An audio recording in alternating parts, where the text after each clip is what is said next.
दिया economical weaker section जो गैर संवैधानिक है और आप लोगों ने उसको पचा लिया, मायावती ने पचा लिया, रामविलास पासवान मर गए पचा लिया। ये सब संविधान के दुश्मन जिन्होंने पचा लिया, विरोध होना चाहिए था। क्यों जनरल कैटेगरी को आपने असंवैधानिक क्या कहते हैं दे दिया 10%? विरोध तो आपने भी नहीं, हमने किया, मेरा रिकॉर्ड है, आपके भी मेरा रिकॉर्ड है, आपको याद नहीं है? आपके चैनल पर मैंने कहा यह असंवैधानिक है, गैर कानूनी है, देश में आरक्षण को कुचलने का एक साजिश है और वही साजिश अमल। और सारे दलित लीडर चुप खामोशी छाने रहे। 10% आरक्षण संविधान में है कहीं पर ईडब्ल्यूएस पर? और वही तो सवाल है ना, फिर किस आधार पे दिया मोदी जी ने? मोदी जी से पूछिए ना, भाजपा से पूछिए आपने किस आधार पर दिया।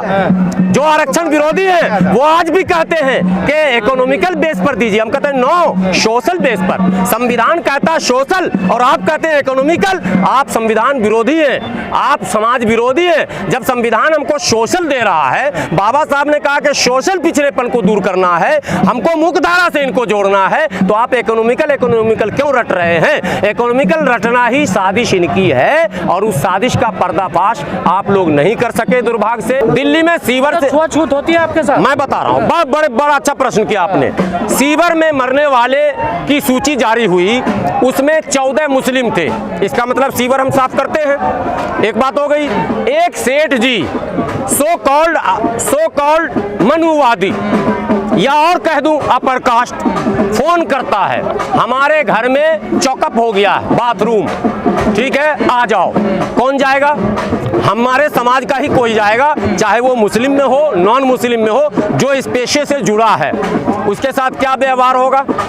उसको वही समझा जाएगा जो समझा जाता है, उसके साथ जो सोशल बिहेवियर होगा। आप घुमा कर लाते हैं धर्म पर कि आपके यहाँ तो छुआछूत नहीं है। इस्लाम में छुआछूत नहीं है। भारतीय सभ्यता, भारतीय संस्कृति, हिंदुस्तानी तहजीब, यहाँ छुआछूत है। और ये आरक्षण धर्म के नाम पर नहीं मिला। आप इस्लाम का नाम क्यों लेते हैं? मोदी जी बताएं, आरक्षण धर्म के नाम पर है क्या?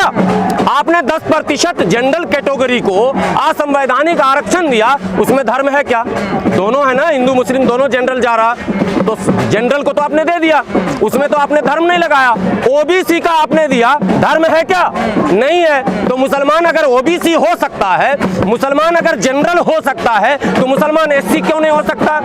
एससी छोड़िए, मतलब मुसलमान जनरल ओबीसी भी होता है? ओबीसी में सारे मुसलमान लाभ ले रहे हैं जो उस कैटेगरी के हैं। ओबीसी में आप लोग लाभ ले रहे हैं कि नहीं ले रहे हैं? सारे लोग जानते हैं ओबीसी में लाभ ले रहे हैं। और सुनिए, एसटी शेड्यूल ट्राइब, उसमें भी मुसलमान लाभ ले रहे हैं। पीएम शहीद लक्षद्वीप से आते हैं, एसटी लोकसभा है, एसटी। लेकिन ये बड़े बड़े मौलाना कहते हैं हम तो सब एक है। बड़े मौलाना कौन है? हमसे बड़ा कोई मौलाना है क्या? मौलाना कौन बड़े हैं भाई, नाम बता जरा। मौलाना को पता नहीं कि एसटी लोकसभा सुरक्षित है? हम एक कटोरी में खाते, कोई छुआछूत नहीं है। फिर वही बात मैं कहा, इस्लाम में छुआछूत नहीं है, किसी से भेदभाव नहीं, आपसे भी नहीं है, किसी से नहीं है। गजेंद्र जी आप क्यों बात खुलवा रहे हो? हम आपके यहाँ भी खाना खाने के लिए तैयार हैं, खाते हैं, हमारे रिश्ते हैं, हमारे संबंध हैं। इस्लाम में नहीं है। भारतीय जो सोशल सेटअप है, जो सामाजिक व्यवस्था है भारत की, उसमें है। और बाबा साहब अम्बेडकर धर्म के लिए नहीं लड़े थे, समाज के लिए लड़े थे, ठीक है? तो समाज, जैसे हिंदुओं में अपर कास्ट दलितों पे अत्याचार या छुआछूत करता है, तो आप लोगों पे कौन लोग हैं जो अत्याचार या छुआछूत करते हैं? देखिए, अत्याचार कौन सी जात के, कौन सी कास्ट के? अत्याचार एक अलग विषय है। अत्याचार निवारण एक्ट, सामाजिक शोषण छुआछूत कौन लोग हैं? शोषण होता ही है। देखिए, जातीय व्यवस्था मुसलमानों में भी है, हिंदुओं में भी है। और कन्वर्जन दुनिया जानती है। भारत में इस्लाम जब आया तो लोग इस्लाम की तरफ आए। तो कौन से लोग आए? अरब, पाकिस्तान और ईरान से आए क्या? भारत के ही लोग थे। वही लोग थे जिनको लगा कि इस्लाम में जाकर सुकून मिलेगा, और सुकून मिला भी उन्हें। मस्जिद में सुकून मिला, मदरसे में सुकून मिला, दस्तरखान पे सुकून मिला। लेकिन भारत में जो सामाजिक व्यवस्था थी उसके शिकार वो हुए, और उसके शिकार हुए तो आज भी धोबी, नाई, तेली, हलालखोर, शक्का, क्या कहते हैं, ललबेगी, नट, बक्खो, बंजारा, आप जाएं राजस्थान चले जाएं। दलित पुजारी नहीं बन सकता ना, आप लोग तो मौलवी बन सकते हो ना मस्जिद। देखिए, एक बहुत प्रसिद्ध शहर है मध्य प्रदेश का, जहाँ मंदिर है, क्या नाम है बहुत बड़ा? उज्जैन।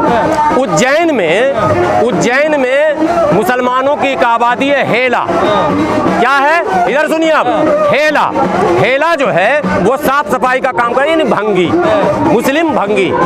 उसको वहां कब्रिस्तान में दफन करने नहीं दिया अपर कास्ट के मुसलमानों ने। बात समझिए, तो भेदभाव तो कहीं ना कहीं है साहब। ये कल हमने सवाल पूछा, बोले ऐसा है नहीं कहीं भी, महाराष्ट्र में कब्रिस्तान एक ही होते हैं सबके। हमने सवाल किया किसी से कि आपके तो कब्रिस्तान भी अलग अलग होते हैं, उन्होंने कहा गलत है ये बिल्कुल। देखिए, बिहार में एक घटना घटी थी आज से 20-25 साल पहले, वहां भी कब्रिस्तान में दफन करने नहीं दिया जा रहा था। ये सब कुछ है, इस पर अलग काम कर रहे हैं। वो जो आप बताए ना, बड़े मिट्टी डाली जा रही है, वो बड़े लोग मिट्टी डालते हैं, जिनका आपने कहा बड़े मौलाना, वो मिट्टी डालते हैं। हम उस मिट्टी को हटा के उस सच्चाई को, जो सच है, उसको सामने लाते हैं। लेकिन फिर मैं कह रहा हूँ, इस्लाम मजहब मसावात का पैगाम लेकर आया था।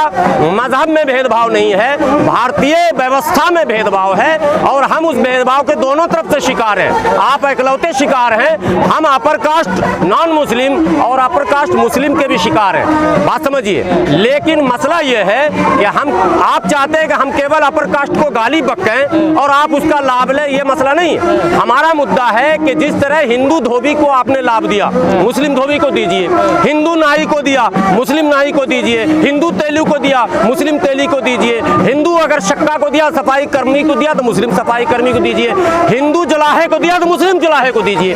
हिंदू जिस जिस बिरादरी में है, जहां जहां है, उसकी सूची बनी है, और सेम नाम सेम काम, सेम नाम और सेम काम दोनों मौजूद है। तो जब काम एक है, नाम एक है, सब कुछ एक है, तो सुविधा अलग अलग क्यों? इसका मतलब धर्म के नाम पर मेरे साथ भेदभाव किया जा रहा है, हम उसका विरोध कर रहे हैं। लेकिन आपने जवाब नहीं दिया। जैसे हिंदू धर्म में जो अपर कास्ट है, ब्राह्मण है या जाट है या कोई बनिया है, वो दलितों के साथ इतना भेदभाव करता है। छूत छात नहीं है हमारे साथ। कौन करता है ये? हमारे साथ कोई नहीं करता। इस्लाम में छुआछूत नहीं है। छुआछूत एक अलग शब्द है, अनटचेबिलिटी आरक्षण का आधार नहीं है। सामाजिक जो पिछड़ापन है, कैटेगरी क्यों बनाया गया? एक मिनट रुकिए, अरे हमसे पूरी बात सुनिए। ओबीसी की लिस्ट किसने बनाई? ओबीसी की लिस्ट किसने बनाई? सरकारों ने बनाई। कैसे बनाई? किसी के पेशानी पे लिखा था ओबीसी है? किसी की पेशानी पर लिखा हुआ था ओबीसी है? नहीं लिखा हुआ था ना। अरे आप बताएं, किसी के पेश लिखा हुआ था, हिंदू मुस्लिम भी नहीं है किसी के उस पर। अब मैं जो सवाल कर रहा हूँ उतना बोलिए ना, आपको हम क्लियर करना चाहते हैं ना। 341 वही ना, किसी के पेशानी पर ओबीसी लिखा है, काम से, पेशे से जोड़ा गया। एससी किसी के पेशानी पे लिखा है, पेशे से निकाला गया। तो जब पेशे से निकाला गया, तो पेशे में सबको आपने लिया, तो 341 में मुसलमान को क्यों छोड़ा उसी पेशे से? अगर हिंदू कपड़ा बुनता है, हिंदू कपड़ा धुनता है, हिंदू रुई धुनता है, अगर हिंदू क्या कहते हैं, कपड़ा सिलता है, कपड़ा धोता है, उसको आरक्षण है। लेकिन आपने कहा हमारे साथ भेदभाव नहीं होता, उनके साथ भेदभाव होता है ना। किनके साथ भेदभाव होता है? जिनके आप बात कर रहे हैं। देखिए, धोबी धोबी है, आप हिंदू मुस्लिम अलग क्यों कर रहे हो? धोबी धोबी है, नाई नाई है, तेली तेली है, शक्का शक्का है, सफाई कर्मचारी है, नट नट है, मदारी मदारी है, बक्को बक्को है, डफाली डफाली, हलाल खोर है, चमेला चमेला, जोजा जोजा, जो है वो उसका सोशल स्टेटस इक्वल है, रिलीजियस स्टेटस चेंज है। आप समझ गए कि नहीं? आप जहां लेकर जाना चाहते हैं, ये आरएसएस यही तो कहती है कि आपके अनटचेबिलिटी नहीं, इसलिए आरक्षण नहीं देंगे। अरे भाई, और अगर आपने अभी कहा, देखिए फिर वही बात। अरे मेरे इस्लाम में नहीं है ना यार। लेकिन एक सफा, मैं बार बार कह रहा हूं कि एक ब्राह्मणवादी सोच का व्यक्ति फोन करता है कि मेरे यहाँ लैट्रिन चौकअप हो गया है, जाम हो गया, सफाई करनी है, चाहे वो नॉन मुस्लिम उसके घर जाए या मुस्लिम उसके घर जाए, उसका बिहेवियर, जो सोशल बिहेवियर होगा वो सेम होगा, वो नाम नहीं पूछेगा, वो जान रहा कि आया लैट्रिन साफ करने, तो ये वही ग्रुप का है। एक धोबी जब कपड़ा धोने के लिए जाएगा किसी गांव में लेने, कपड़ा पहले गांव में लेने जाते थे और पहुंचाने जाते थे, आजकल लॉन्ड्री हो गया, तो उस धोबी की हैसियत से जाएगा, वो हिंदू मुसलमान की हैसियत से नहीं जाता। पहले इसको समझिए। तो सिर्फ मुस्लिम सही काम के आधार पर रिजर्वेशन मिलना चाहिए, हम कहते हैं, बाबा साहब अम्बेडकर कहते हैं, यही है संविधान में। संविधान में यही है। कोई माई का हाल संविधान पे डिबेट कर ले, संविधान में 341 को पढ़िए, सूची है, पूरी लिस्ट बनी हुई है। आदरणीय प्रधानमंत्री जी ने पसमानदा मुसलमानों का जिक्र करते हुए ये कहा है कि पसमानदा मुसलमानों को मुख्य धारा से हम जोड़ना चाहते हैं। बहुत अच्छी बात है। क्या करेंगे आप जोड़कर? आप झंडा ढुलवाएंगे, नारे लगवाएंगे या कुछ करेंगे करेंगे उनके लिए। यदि आप पसमानदा मुसलमानों के लिए कुछ करना चाहते हैं मोदी जी, तो आपको कोई ऐलान करने की जरूरत नहीं है। अनुच्छेद 341 पर धार्मिक प्रतिबंध समाप्त कीजिए, भारत का सारा पसमानदा दलित पिछड़ा मुसलमान आपके साथ खड़ा रहेगा। ये मैं वादा करता हूं, वचन देता हूं। आदरणीय प्रधानमंत्री जी, आप पिछड़े मुसलमानों पर भरोसा करें, आप दलित मुसलमानों पर यकीन करें, आप पसमानदा मुसलमानों की बातों पर भरोसा करें और आप इस काम को करें। आपको कहीं प्रचार करने की जरूरत नहीं होगी और भाइयों बहनों कहने की जरूरत नहीं पड़ेगी। वोट खुद ही आपकी तरफ मुड़कर चला जाएगा कि प्रधानमंत्री जी, देश का पिछड़ा दलित पसमानदा मुसलमान जिसको आपने कहा है, आपने कमेंट किया कि सबका साथ, सबका विकास, सबका विश्वास, आपने कहा नारे में, हमने नहीं कहा। तो सबका साथ में हम नहीं है क्या? सबके विकास में हम नहीं है क्या? सबके विश्वास में हम नहीं है क्या? सबके प्रयास में हम नहीं है क्या? अरे सबके प्रयास में सबसे आगे हमें पूरे देश में, चाहे रोडों का सफाई हो, सीवर की सफाई हो, या मुर्गा बेचना हो, मछली बेचना हो, फल बेचना हो, दूध बेचना हो, सब्जी बेचना हो, रेरी पटरी झल्ली पल्ली, यहाँ तक के पंचर, हमें तो लोग पंचर पुत्र कहते हैं, पंचर बनाने वाले हैं। आप करोड़ों की गाड़ी से आ जाइए, अगर गाड़ी पंचर हो गई और अगर मेरे जैसा पंचर बनाने वाला नहीं रहा तो आपकी गाड़ी वहीं खड़ी हो जाएगी। आज तक हमने हड़ताल नहीं किया पूरे भारत में, न पंचर वालों ने, न मुर्गा मछली वालों ने, न रेरी पटरी वालों ने, न दूध वालों ने, न फल वालों ने। तो हमारे यहाँ जो इतनी लंबी सूची है, जो हमारे यहाँ अंसारी, मंसूरी, राइन, अलालकोट, चमेला, जोजा, इदरीसी, मीरासी, अब्बासी, ललबेगी, हेला, क्या कहते हैं आपको, शक्का, ये सारी बिरादरियां जो है हमारे यहाँ, नाई, तेली, धोबी, ये सारी बिरादरियां हैं। इतनी लंबी फहरिस्त हमारे यहाँ है जिनको मुख्यधारा से जोड़ने के लिए 8 वर्षों में आपने कोई काम नहीं किया। अब अवसर मिला है, आप काम कीजिए और काम का इनाम देने के लिए पूरा समाज आपको तैयार है। नहीं, आप क्यों चाहते हैं कि हमें एससी में शामिल किया जाए? क्यों चाहते मतलब? हम एससी हैं भाई। आप सूची निकालिए भारत सरकार के अलग अलग राज्यों में। क्या आपका सामाजिक शोषण होता है क्या? बिल्कुल होता है।